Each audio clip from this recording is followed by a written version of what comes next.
Mastri y les voy a hablar acerca de la uveitis anterior asociada a la HLA-27. Para empezar, les comparto los objetivos de la clase. En primer lugar, va a ser el saber por qué es importante diagnosticar esta enfermedad, saber cuándo voy a sospechar, digamos, que estoy ante una uveitis que está asociada a la HLA-27, saber cuáles son aquellas asociaciones sistémicas, más que nada para orientarnos en el interrogatorio, saber cuándo deberemos derivar al paciente al reumatólogo, saber cuándo van a requerir tratamiento sistémico y qué le debemos dar, y saber cuáles van a ser aquellas implicancias del segmento posterior. Bien, para empezar, ¿por qué es importante el diagnóstico oportuno de esta entidad? Primero que nada, tengamos en cuenta que hay una fuerte asociación entre la HLA-27 y las uveitis anteriores agudas, y que de las uveitis en general, las anteriores van a ser por lejos las más frecuentes, constituyendo más o menos, depende de las series, pero aproximadamente las 3/4 partes de las uveitis. Y de las uveitis topográficamente anteriores, las tipo agudas, van a ser las más frecuentes. Bien, y de las uveitis anteriores agudas, aproximadamente la mitad se van a asociar al HLA-27. De los pacientes con HLA-27 positivos, más o menos la mitad, o sea, el 40% mejor dicho, van a tener una espondilopatía asociada, o sea, van a tener una enfermedad asociada, y de estos pacientes, el 64% va a ser diagnosticado y derivado por nosotros. Y tengamos en cuenta que las espondilopatías pueden generar secuelas incapacitantes, por eso es muy importante la oportuna derivación al reumatólogo. ¿Cuándo vamos a sospechar esta patología? Generalmente van a ser pacientes que vengan con un cuadro de una uveitis anterior caliente, o sea, aguda, ojo rojo, doloroso, con una inflamación de tipo no granulomatosa. Esta foto, por ejemplo, es un paciente masculino de 30 años que concurre con un ojo rojo doloroso, con fotofobia, ¿sí?, con disminución de la agudeza visual, y en la lámpara de hendidura vamos a ver una membrana pupilar, o sea, mucha inflamación, la génesis de hipopion, inyección ciliar, ¿sí?, y suelen ser de afectación unilateral y de forma aguda, ¿no es cierto?, ojo rojo doloroso, agudo, caliente. En este otro paciente tenemos también la génesis, fíjense, de una membrana pupilar, la presencia de hipopion, la presencia de inyección ciliar. Para hablar un poquito de esta enfermedad, la prevalencia del HLA-27 en población general va a ser entre el 8 y el 10%, varía muchísimo igualmente entre las series a nivel de distintos países, y en pacientes que tengan uveitis anterior aguda va a subir esta prevalencia al 15 al 60%.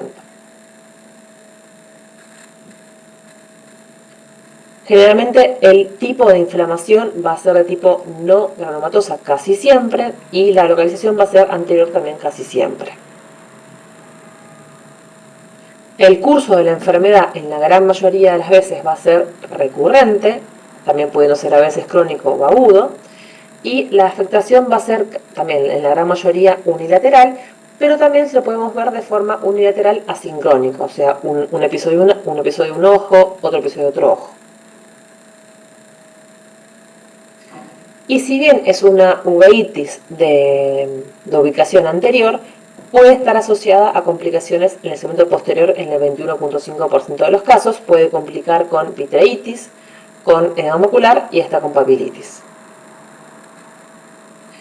Está asociado a enfermedades sistémicas en el 44% de las veces, en primer puesto por lejos a la espondilitis anquilosante y en segundo puesto a la artritis reactiva, siendo menos frecuente asociado a la enfermedad gastrointestinal o a la artritis psoriásica. Y son factores de riesgo, digamos, para peor pronóstico visual, el hecho de que sea un paciente hombre, en aquellos pacientes que tengan un curso crónico o que tengan complicaciones de inicio, o en aquellos pacientes que hayan requerido para el adecuado manejo inflamatorio el uso de corticoides periculares o sistémicos. Y las complicaciones más frecuentes que vamos a ver van a ser el aumento de la presión intraocular y la presencia de cataratas subcapsulares posteriores. En relación a la patogénesis, no está muy bien sabido. Se postula la hipótesis del péptido artrogénico o beitogénico, que lo que postula es que el HLA-27 tendría secuencias muy similares, antigénicas a tejido ocular y tejido articular, y eso lo que generaría es una respuesta inflamatoria mediada por linfocitos TCD8 positivos contra justamente tejido ocular y articular. Y en relación a las asociaciones sistémicas, estas van a ser las espondilotropatías, ¿sí? Que van a ser la espondilitis anquilosante, la artritis reactiva, la artritis psoriásica y la enfermedad inflamatoria intestinal. Y hay aquellas que no van a tener muy bien algún tipo de características, con lo cual se van a definir como indiferenciadas. En relación a estas, la prevalencia mundial va a ser del 0,01 al 2,5 a nivel mundial, pero según los distintos países puede variar. Fíjense que en China es muchísimo más elevada. La prevalencia de uveitis en estas patologías va a ser del 32,5%. Y recordemos entonces que la uveitis anterior aguda puede preceder los síntomas sistémicos, también puede darse de forma simultánea o puede verse después de los mismos. ¿Sí? Y la mitad de las veces va a preceder la enfermedad sistémica en un promedio de 3 años. En general, las espondilotropatías las vamos a mencionar como un grupo de enfermedades inflamatorias crónicas del esqueleto axial, con afectación sobre todo de la articulación sacroilíaca y de la columna. Pero también van a poder tener manifestaciones periféricas, pudiendo dar artritis periférica, entesitis, que la entesitis es lo que sería una inflamación de la entesis. La entesis es donde están los dos sitios de unión entre el tendón y el hueso. De las entesitis, la más frecuente por lejos va a ser aquella que afecte al tendón de Aquiles. También puede dar dactilitis, que las dactilitis son una afectación en las articulaciones de las manos, ¿sí? Y es muy frecuente que los pacientes refieran que se les inflaman mucho los dedos como si fuese una salchicha. Eso es muy típico de las dactilitis. Y como manifestaciones extraarticulares vamos a tener a las uveitis anteriores agudas, a la psoriasis o a la enfermedad inflamatoria intestinal. Y recordemos que todas estas enfermedades pueden generar secuelas importantísimas, con lo cual, si yo sospecho y yo sé interrogar adecuadamente, puedo prevenir cualquiera de estas secuelas que tenemos acá, ya sea a nivel articular de las manos, ya sea a nivel intestinal, a nivel dérmico o a nivel de la columna. Bien, vamos a hablar un poquitito de cada uno. La espondilitis anquilosante es una enfermedad inflamatoria crónica del esqueleto axial, es mucho más frecuente en hombres, 3:1, y la edad promedio van a ser de 30 años. Tiene una prevalencia mundial del 0,1 al 1,4%, siendo más común en Europa y en Asia, y va a estar asociada a una uveitis anterior aguda en el 40% de las veces. De estos pacientes, la prevalencia del HLA-B27 es muy frecuente, es la más frecuente, de hecho, de las espondilopatía, asociado al 90% de las veces. ¿Y cuáles son aquellos síntomas que nos tienen que hacer pensar en que el paciente tiene esta patología? Es que el paciente refiera que tenga dolor lumbar bajo, a nivel de la pelvis, de fiestas ilíacas, y que el dolor sea de tipo inflamatorio, o sea que el dolor sea un dolor que predomina en reposo, ¿sí? Que pueda despertar al paciente a la mañana, que refiera en rigidez matinal y que mejore con la actividad. Esas son típicas características de un dolor inflamatorio, que se lo vea más en reposo. Bien. En relación a la enfermedad inflamatoria intestinal, ¿sí? Va a presentar manifestaciones intestinales entre un 6 a un 47% a nivel de piel, de ojos, de articulaciones, tracto biliar y pulmones. De las manifestaciones articulares, que van a ser las más frecuentes, se van a ver en un 20 o 30%, sobre todo a nivel, dando artritis a nivel axial o periférica. Y cuando afecta a nivel ocular, puede dar o bien episodios de episcleritis, que esta sí está asociada a que la actividad sistémica esté activa, digamos, que haya actividad sistémica. Puede dar también escleritis o uveitis, que no se relacionan a que haya enfermedad activa sistémica. Y en estos casos las uveitis, a diferencia de lo que vemos en la anquilosante, va a dar uveitis crónicas bilaterales a nivel intermedio o posterior. ¿Y cuáles son aquellos síntomas que nos tienen que hacer pensar en que el paciente puede tener este tipo de enfermedad? Es que refieren a la presencia de diarrea crónica, diarrea con sangre en pacientes que tengan colitis ulcerosa, y si el paciente refiere dolor abdominal crónico, fiebre, pérdida de peso, malestar general, ¿sí? Más que nada nos puede hacer pensar una enfermedad de Crohn. Bien, dos palabritas de la artritis psoriásica. Tengamos en cuenta que el 30% de los pacientes que tienen psoriasis van a tener una artritis psoriásica y en un 25% va a estar asociado a la HLA-27.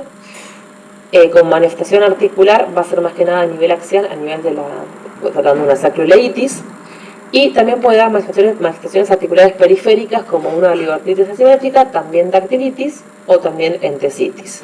La afectación ocular va a estar bastante menos frecuente, fíjense que en un 7% se refiere más que nada como una uveitis anterior o posterior, y puede afectar, puede afectar de forma bilateral y dar cursos crónicos.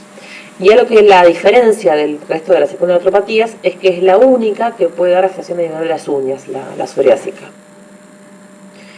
Y la artritis reactiva va a tener como criterios diagnósticos la presencia de una artritis de días o semanas, o sea, que se vea días o semanas luego de un evento infeccioso a nivel entérico o a nivel de genitourinario, que esté confirmado por laboratorio. Van a dar monoartritis asimétricas o oligoartritis más que nada en miembros inferiores, y que no tengamos otra causa de génesis de la artritis. Como manifestaciones seculares puede dar a nivel periférica, sobre todo, como decíamos antes a nivel de los miembros inferiores, puede dar también entesitis o dactilitis, y también puede dar afectación de las articulaciones axiales, a nivel de articulación sacroiliaca y de la espina lumbar. A nivel extraarticular puede tener manifestaciones genitourinarias como uretritis, cervicitis, cistitis, etc. Mucocutáneas con úlceras orales dolorosas, cutáneas, cardíacas inclusive, y a nivel oftalmológico lo que nos puede dar es una conjuntivitis purulenta, nos puede dar epigritis o una uveitis anterior no granulomatosa. Acá en este cuadro tenemos más que nada una comparación entre las distintas espondiloartropatías con distintas frecuencias con distintas variables y distintas frecuencias. Fíjense que la mayoría son de edades tempranas, fíjense que no pasan de los 26 años.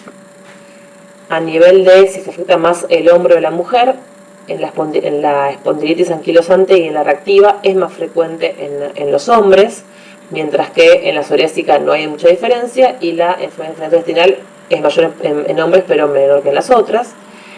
La afectación de las articulaciones periféricas se ve en mayor medida en la psoriásica y en la reactiva. En cambio, las axiales se ven más que nada en la anquilosante y en la reactiva.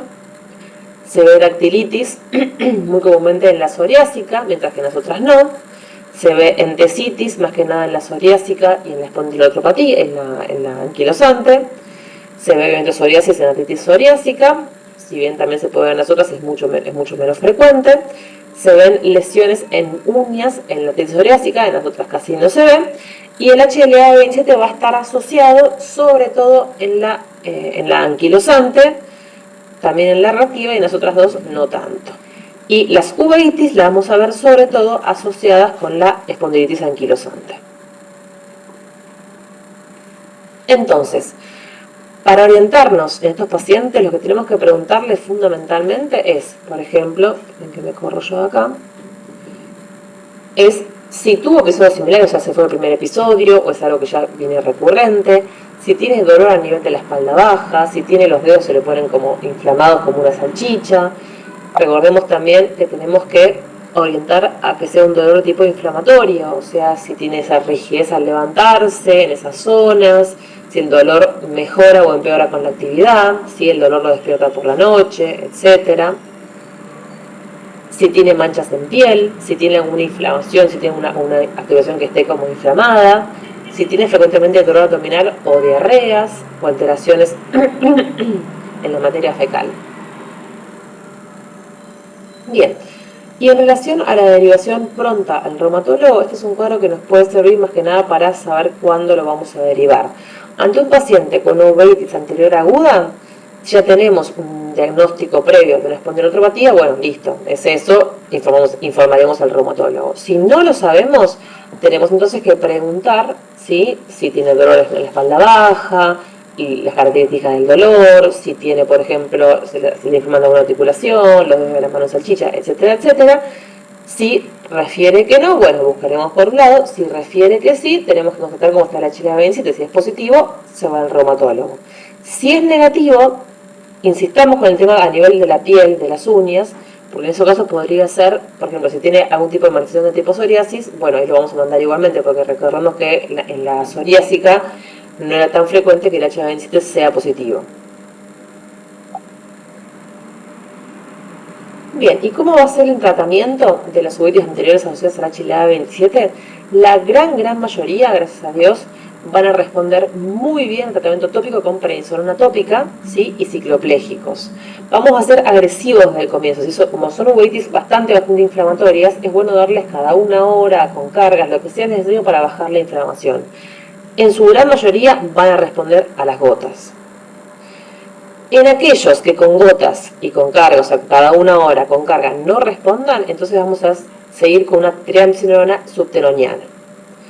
Y en aquellos pacientes que no respondan, o sobre todo más que nada en formas crónicas, bilaterales, o que ya tengan complicaciones, bueno, vamos a darle un corticoide por vía oral, y en las formas que ya sean crónicas, sí vamos a tener que asociar algún tipo de inmunosupresión, empezando con antimetabolitos, y si con esto no funciona, pasaremos a anti-TNF-alfa.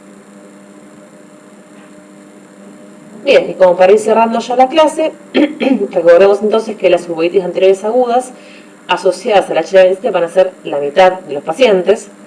Recordemos que este tipo de enfermedad nos va a dar como clínica una uveitis anterior aguda, unilateral, recurrente, no granulomatosa y que puede tener manifestaciones sistémicas variadas, que si bien es uveitis anterior, puede tener compromiso a nivel posterior con vitreitis, edema macular y papilitis. Recordar muy bien la clínica más que nada para saber qué preguntarles y poder derivarles más temprano al reumatólogo. Y recordemos que en la gran mayoría de los pacientes van a responder adecuadamente al tratamiento tópico con prednisolona y cicloplégicos. Y eso es todo. Muchas gracias.